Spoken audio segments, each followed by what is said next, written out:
This is episode 4 of the World Awake movement. Welcome everybody, and today we've actually got some virtual guests with us, which is very exciting, and we're trying some new technology, so bear with us. There may be sound and a few issues, teething issues as we're working it out. What we're doing is we've zoomed our guests in with the Zoom conferencing tool, and we are going out via eCam. So our laptop here is actually filming us and broadcasting us, so it's going to be interesting. It's like that picture with the mirrors, and you see inside the mirrors and the mirrors. Oh yes, I hope it doesn't do that at all. It's going to be amazing. It's going to be amazing. It's going to be really interesting, yes. So I'm putting this on speaker view now, and hopefully unpinning our... So speaker view, that's right, isn't it? Hello, we have today with us Kim Knight, who is the... She's the Kiwi health detective. Yes. She's been at it for 12 years, and she works intensively with adults that have had traumatic childhoods and who are chronically ill as a result of their traumatic childhoods. And she's had great success with working with these adults, and we're really keen to hear about this end of the result. Not that we're all traumatising our children, we hope, but this is what... And today we're discussing how can we prevent our children or ourselves as adults offloading our hang-ups and our crap basically onto our children. How can we recognise it and prevent ourselves from doing it, and allow our children to tell us when they are actually perhaps our input is conflicting with their inner worldview, and that they could express that. And then we have Moira. Would you like Moira to Aberdeen, who is a coach, mentor, and esogetic practitioner, a crazy researcher woman with a love for life and lovely conversations just like this. So she was very keen to get involved. She looks like she's frozen a wee bit, so she was trying to switch over from data to Wi-Fi, and hopefully she'll be back with us shortly. And we may, if it doesn't work out with Moira, we may have to just revisit next time, just one-on-one with Moira. So we'll see how it goes. Should we start with you, Kim? How are you doing? Where are you coming in from, Kim? Where are you based? Oh yeah, beaming all the way from Auckland. Very awesome. And it's a nice sunny day there, I could see. It's looking better for us too. Where are you? We're in Wellington. Oh, I thought you were in Auckland. No. No. Down in Windy Valley. Cool. Yeah. So we're on a time schedule with you today, aren't we, Kim? You've got to go in half an hour. So, yeah. What would you, where would you begin? We were chatting briefly beforehand, and you said probably the number one thing that you'd like people to take away today would be... Well, you asked me, how can you help children not take on stuff? And the reality is that we are going to take on stuff because everything is energy. And when we grow up in an environment, so we have to say the family environment, there's energy. Emotions are energy, and whatever we're feeling is being put out into the environment. So that's why you can walk into a room after somebody's had an argument and you can feel, that tenseness, in the atmosphere. So we have to be really, really mindful that whatever is going on for us as adults, so whether we're happy, whether we're angry, whether we're sad, stressed, frustrated, grieving, fear, whatever it is, that energy is literally pumping out into the environment like a soup. So we're living in this sort of soup of energy of our environment. Yeah, that's right. And, children, as you know, I don't have children. I work with, adults who are children, so I have to be clear, I don't have children. So I don't have that level of experience, but I see the consequences of, what's happened in childhood. And so, but what I have learned, through my training is that from the age of 1 to 7 is the critical years, which is why they say give me a child until he's 7 and I'll show you the man or woman. And so we are basically more energetic beings when we're born, and then we start becoming emotional beings, and it's not until we're about 7 that our intellect then starts to kick in. So we have these phases of development. So bearing in mind that a child is really an emotional being up for the first 7 years of life, we've got to be very mindful of, well, what is going on emotionally for us that we're pumping out into the environment. And then that being, that child, is literally soaking up like a sponge. And they're not just soaking up, they're soaking up the energy and the emotions, but they're also observing, that they're unconsciously observing and just observing all the mannerisms and the way mummy and daddy behave and what they say and the repeated. We know that children repeat back things, don't we? Oh, yeah. Yes. Be careful. Everything is literally getting programmed into that being unconsciously in those first few years. And one of the things that I constantly see, and it's a major, major issue for the development of illness, is that children don't feel it's okay to feel their emotions. In particular, they may not feel okay to feel fear, to feel angry, to feel sad, to express their emotions. But also they equally may not feel it's okay to be happy, believe it or not, because it's like mummy and daddy are angry with me, or mummy and daddy are unhappy, and therefore I can't be happier than them. I can't be happy. Yeah. So we can go both ways. And what happens is everything gets stuffed inside. We just hold everything inside. And then we learn it's not okay to express our feelings. It's not okay to be our authentic self. And then we start creating, what we call false behaviors and false beliefs, which then lead us later down the line, believe it or not, to get, chronically unhappy and ill. So one of the things that we can do with our children then is if we notice, we've got to be mindful of, how are they feeling? If we notice that they maybe, looking unhappy, or we just say, so how are you feeling? Or if they are exhibiting feelings, we say, it's okay to feel those feelings. It's okay. I'm not going to judge you at all. You're not a bad person. Because what happens is people draw these conclusions unconsciously, or children do, that I must be a bad person if I have feelings, and then they also make it their fault, whatever is going on outside of them, because there's such a high need for survival and security, because number one is survival and security, emotionally, physically. If they think they could lose the love and approval of their parents, then they will do whatever it takes to not lose that approval. And so then they will start thinking, well, I have to please mummy and daddy, and I have to be a good girl or a good boy, and I have to not show that I'm upset, and all that sort of stuff. So we just have to really make them know that they are loved for who they are, not what they do. That no matter what is going on for mummy and daddy, it's not their fault. Yeah. They are perfectly okay. It's okay to show their feelings. It's okay to feel angry. It's okay to feel sad. It's okay to be authentic. Because I would say at this point that I remember reading Diane Levy's book. I think I even went to a talk of hers, parenting book, years ago, and she said when children are upset, you don't need to be the person that comes in and solves their problems entirely. You actually don't need to do that, because, and this is I think where I'm coming from on that, you take an adult perspective and you go in and you try and fix the problem, when the child actually doesn't need that level of problem solving. And her response was, if a child's upset, can be to pat them and say, and you don't even need to give too many, and it's not, you're not offering any kind of judgment. It's kind of the same thing. You're just acknowledging, yes, I think could be a little bit like disengaged, could come across as disengaged. But, this was her experience of don't take over. Just allow them to express it and offer sympathy and comfort and leave it there. And then they might go, okay, I feel so much better now, and run off and play again. And it's okay to distract as well, right, sometimes. What do you think about distraction? Yeah, distracting. You know how some parents will try and distract their child if they're getting upset about something, especially if they don't seem to be pulling themselves out of it. Is it okay to distract? The little ones we're talking about, obviously. Okay, so as I said, because I haven't had children and I'm not a child psychologist, it's actually quite hard for me to answer that question. Fair enough.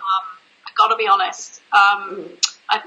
Maybe there's a case for both approaches depending on what the situation is. I think that's right, Yeah, but the key thing is that we need to acknowledge that they're okay, that it's okay to have feelings, and then they feel okay inside, and they grow up feeling I'm an okay person. Yeah. Because the people that I'm working with, they've grown up, and I include myself, you grow up with this rock bottom self-esteem, rock bottom self-worth and self-value, constantly thinking that you're not good enough, you're never good enough, that you're not, that people don't like you, there's no one to support you, you're alone in the world, and it's horrible. And it takes a lot of undoing to heal that sort of damage, because it is damage. Yes. So do we have Moira at the moment? Hello? Yes. Hello. I think we have a Moira. We need to go to her view, maybe. Yes. So Moira, Yes, let's hope that we keep you. Moira, what would you add to this conversation?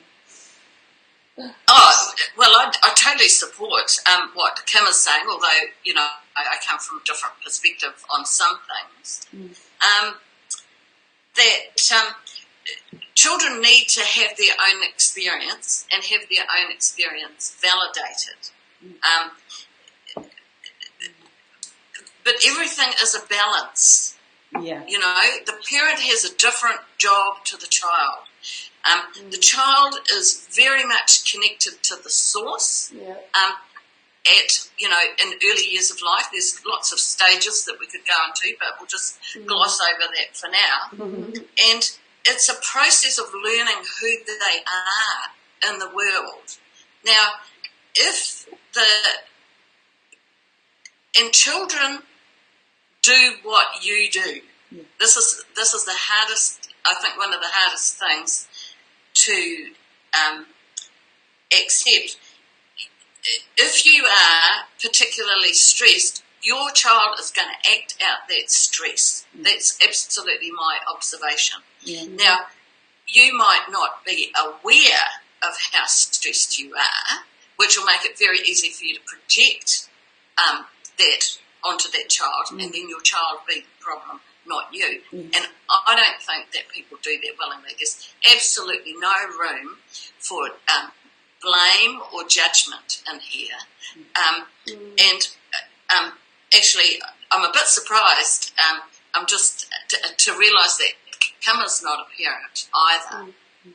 And I think we'll have some great stuff, because I know that both of you are, aren't you? I know that Deb's a parent. You both are. Yeah. Okay, that's great, because the real experts, absolutely, in my view, are the parents, the people who are actually on the ground, minute by minute, experiencing rather than. But I think that we have a lot of things that we can value. We're both in children. Now, that's not to blame what's happening. We live in a different time than I grew up in. So we're always adjusting to what is new. And one of the things that I would really like to say is, what I hear a lot is that people are feeling this sort of escalation. It's coming. Damn. You're breaking up, Moira. Yes, Moira. You're needing to be this, you're needing to be that, needing to be this. Is that we are living in a world that is experiencing accelerated expansion at a rate that we never ever have before. So no one has the answer on how to. There is no completely right way. We haven't discovered it yet. We're in a process with the children. But I would say that, in my view, parenting is an art and a skill and a job and a vocation. And, like everything else, it's much easier with the right support. And what I see is that there are new challenges here, and parents don't have that kind of support. And I would say that, there are patterns here in parenting that exist elsewhere. And if we're going to get to the core of it, in my view, it's all about connection and reconnection. And it's about, if you're not really connected with yourself, you're actually going to have real trouble teaching a child how to be connected with themselves. And That to is be so authentic makes about your sense. own feelings, But yeah. which comes back to what Kim said. Yeah. yeah, but I would, before I actually say anything, you're breaking up a little bit.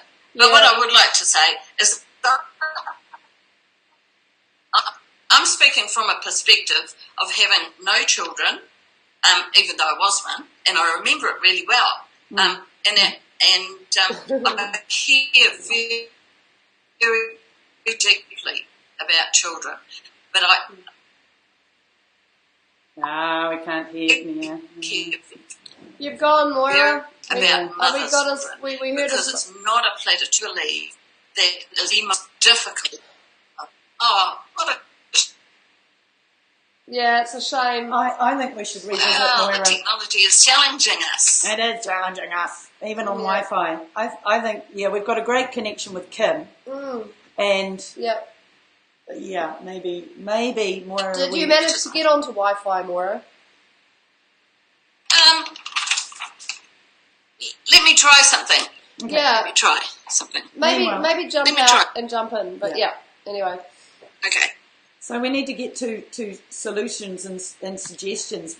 Kim, what do you advise that we do as from the adult perspective, parent perspective?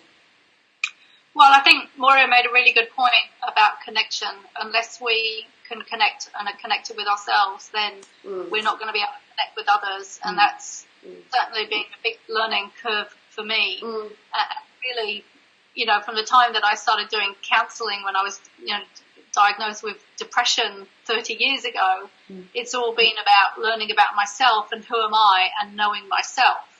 So I think there's a saying, isn't there? Know thyself.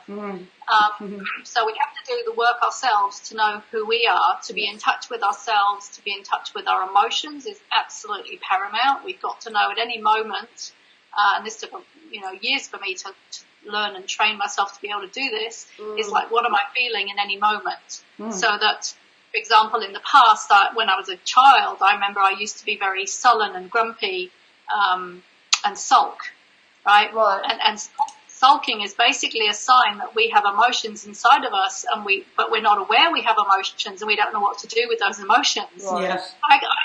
I've never even thought of sulking for I don't know how long now, but if I hadn't done the work that I've done on myself, I'd probably still be sulking. Yeah. Right. And if I look at pictures of myself when I was at school, oh my God, just about every photo of me was, really grumpy and sulky. And I had no idea. I had no idea I was unhappy because I had no idea I was holding all these emotions inside of me. So as an adult, it's our responsibility, to know ourselves and to manage our mind, which is our thoughts and thinking, and to manage what words come out of our mouth, which is the extension of the mind and the thoughts, and to manage our emotions. Because I always put a human being, I know it's putting it into a box, but there's like mind, emotion, spirit, physical. And Moira also alluded to the fact that we are spiritual beings and that there is huge expansion going on in the world. Yes.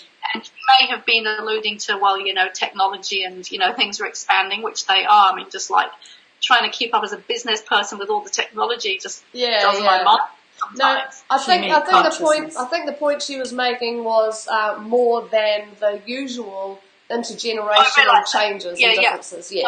And expansion of consciousness. Exactly. Yeah. So there's this huge expansion of consciousness which is demanding so much of us, as she was saying. Yeah.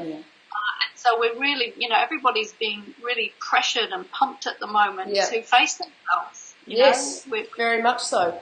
I would add to that actually that children today, I feel, are, all the books, if you want to read them, will say it, the children are more sensitive than ever. And I've observed it in my own children. They really are. They're sensitive to violence, and they're sensitive to any kind of negativity and argument. And I think they always were, but perhaps we're more sensitive to their sensitivity. They're more evolved and they're more mature at a young age. It's incredible what some of the things you see, the words coming out of 6-year-olds and 7-year-olds and 10-year-olds and 12-year-olds' mouths. It's like I was a complete asleep, ignorant, unaware child until I don't know, my 20s. Yes. You know, so. Yeah. And then you kind of emerged. They've emerged a lot earlier. Oh, it's amazing. Yeah, yeah. Yeah. And you don't think that that's also got a lot to do with all the inputs and information that they are presented with? Because there is that too. Yeah. Everything contributes. I mean, there was a video on Facebook, I don't know if you've seen it, or I was at a conference and I think they showed this video of a baby coming out of the womb with an iPad in its hand, you know, and it just... It's true. Yeah. You go to the supermarket and the kids are on the iPad while Mum does the shopping. But I mean, think, you know, when I was a child at school, we had a slide rule. You know? A what? A slide rule, A yeah. slide rule. You've probably never heard of that. It's like there's no mobile phones, there's no computers when I grew up. Can you imagine no computers and no mobile phones? Yeah. I can, because we grew up that way too. Yeah. Yeah. And in such a short period of time, they're No absolutely overwhelmed. calculators. Not even a calculator. Yeah. That's why we had a slide rule. Yeah. And an abacus. Oh, do we have Moira? We have Moira vocal only. Maybe. Anyway. But you know, you could say that. I mean, yes, they've got access to a lot more information, but a lot of the information that our kids are consuming is lacks depth. Yeah. And I think what you were touching on before, Kim, is that sometimes we hear our children come out with the most profound, wise things to say, and I don't believe that stimulus and that insight is coming from, you know, the technology and the access to information that they have. I think that's coming from within. Yes. Yes. Definitely, and that's touching on these deeply sensitive souls that we have in the world right now, and it speaks a lot to energetically what's going on, you know, around us as well. Yeah. Moira, do we have you? Oh, She's disappeared. I was just going to say, gee, I didn't actually think that the conversation would sway this way. Yeah. But isn't it interesting how it has? Yes. Yeah. I think it's wonderful that there is we do need, that's the holistic approach, is we need to acknowledge the spiritual environment and energetic, and you straight away, Kim, you talked about the energy of a room, and we all feel that, and we don't need to be spiritual people to acknowledge that, you could cut the tension with a knife. Where did that came from? Centuries ago, that saying. And the thing is, we are spiritual people, and this has been the big myth, is that we're not. Yeah. You know, I learned years ago, you're a spiritual being having physical experience, not the other way around. Yeah. And that is one of the biggest, you know, lacks of information, and it's perpetuated by our culture, especially first world cultures. It's like you go to the so-called third world cultures, and they're much more in connection with the spiritual side of themselves. That's right. And it's starting to change, but yeah, we've got a long way to go. Yeah.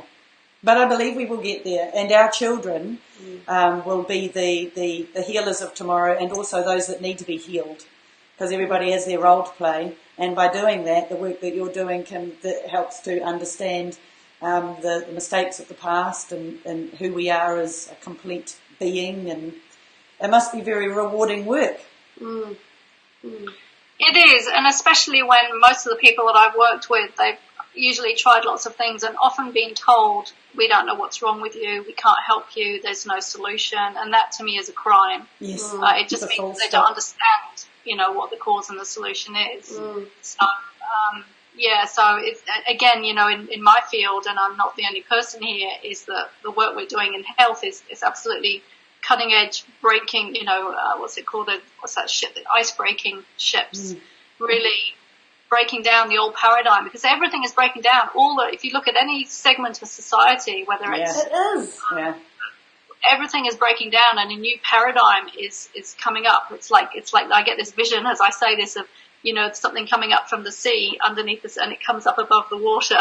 You know, something new being created at the moment, and the old is breaking down. And of course, when something old has to be broken down, then it gets a bit messy, because if you demolish an old building to build a new one, then there's a lot of rubble.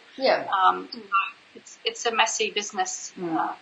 Absolutely. Yeah. So look, I don't know how much interaction either of you have with children in your everyday life now, but certainly even just from an observational point of view. But you say that you work with adults, Kim, and Moira, you predominantly work with adults too, I'm assuming.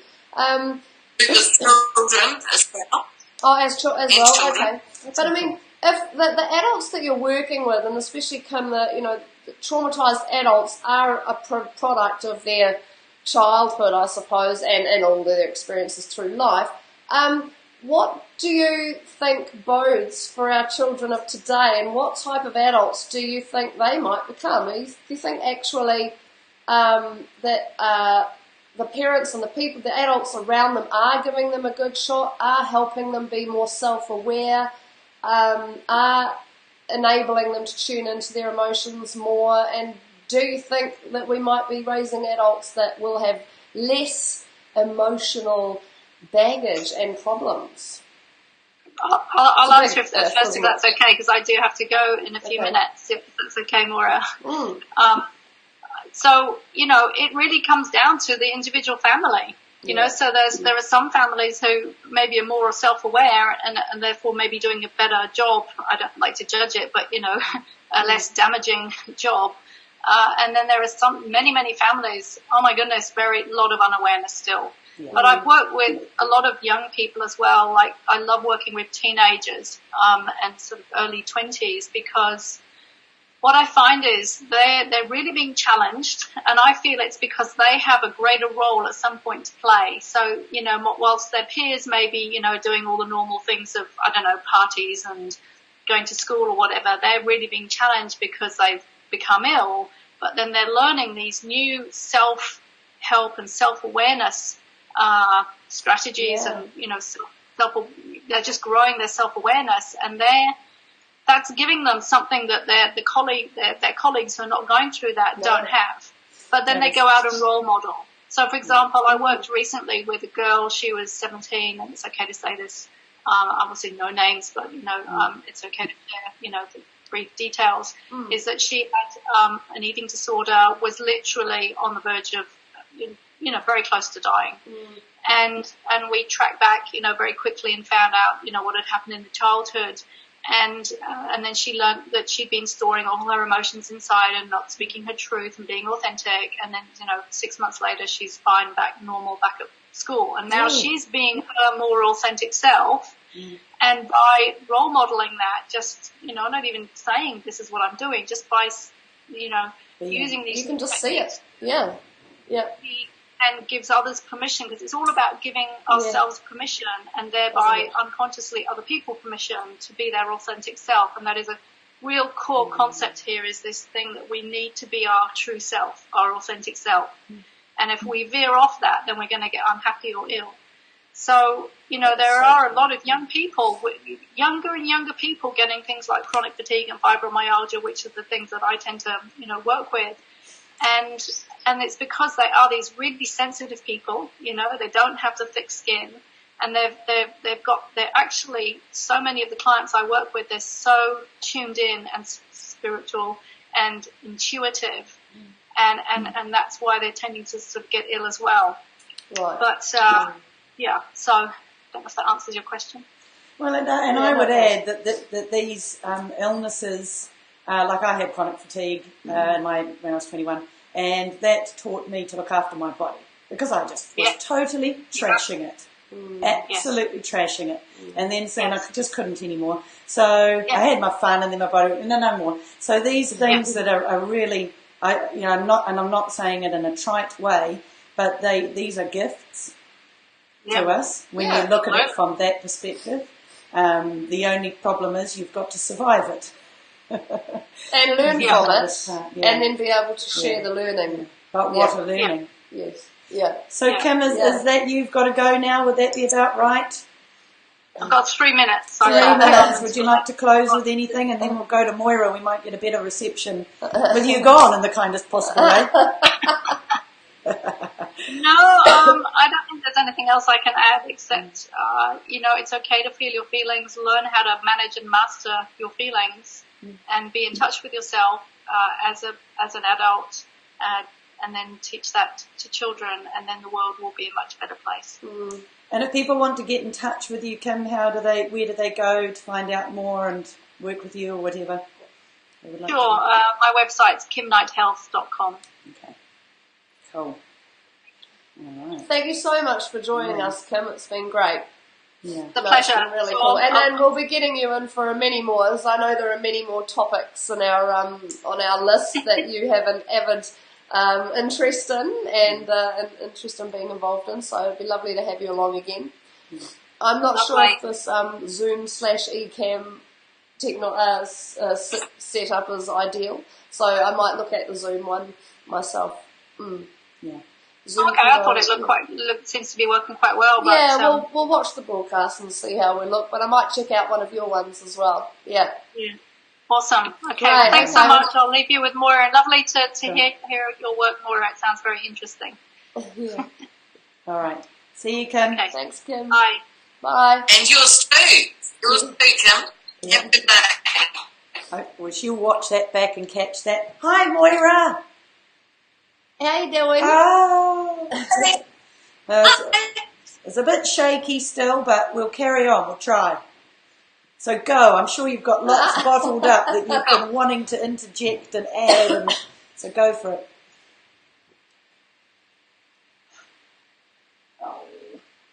Well, Yeah. it's a bit stagnant at this end, so I've missed quite a bit. Yes. First of all, I think I'd just like to talk about a resource because the thing was about my observations that people actually pick us straight away. I'd recommend this book. Yep. It's called What Is Enough? What is enough? Can you see that? Okay, cool. This is great. This, What Is Enough? It's a beautiful book for children and adults to read together. And someone put me on to it. It's written by two really very smart people in America. Sorry, in Yeah, exactly. Australia. Yeah. Moira. Do you think you could turn off your video because it's frozen? Moira, your video is frozen. It's really limiting a gut. We might have lots of check in the thing. Everything is pulling us further away.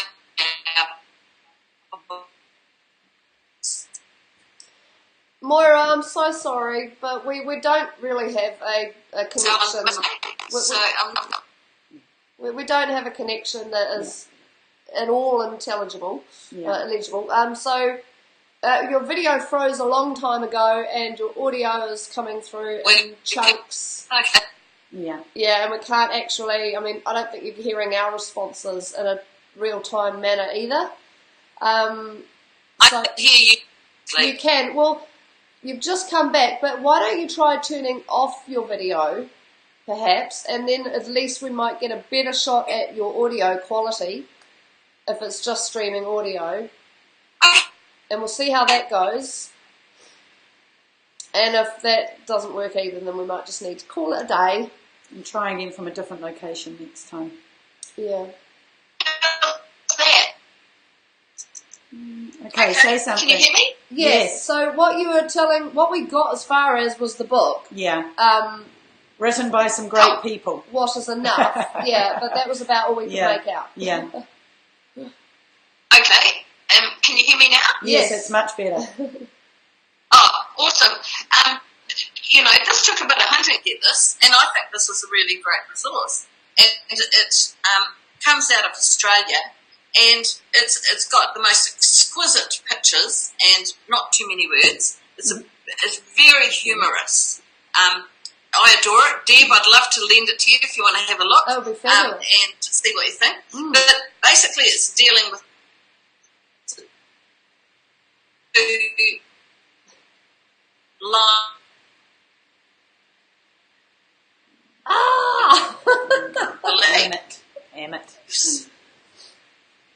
dealing with that no, it's part of we aren't good enough. Yeah. Sorry, Moira, it's not working.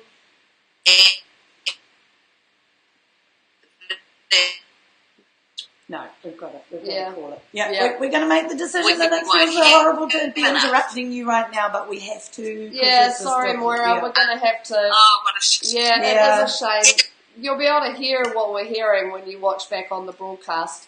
But look, please do write some comments in the post of this broadcast about the book, because that does sound really interesting. Yeah. And I would love, love, love to have a look at that book if we can catch up. And absolutely for next time, you're welcome on to get involved in some more conversations, but we're going to have to sort out how you're going to tune in. So I don't think the setup you've got today on your phone is quite cutting it. Yeah, maybe try from home. You look like you're in an office building. You may be home, I'm not sure, but a different location would be good. I'd like to reconvene this as a part 2, because I'd love to hear what Moira has to say from her perspective as being a keen observer of life. So yeah. Yes, and we could do that sometime soon. We don't have to wait a week for that. So we'll catch up with you, Moira, and see if we can do the part 2. Yeah. Thanks everyone for tuning in today, and we hope you've gleaned some gold from this. I know I certainly have. Yeah. Cool bananas. Yeah, Thank you. And lots of love. Yeah. Lots of love to you too. Yeah. Everyone, Thank you, have a Moira. great day, everyone. Yeah. Thanks. Right. Take care. Bye. Bye. Awesome. Bye.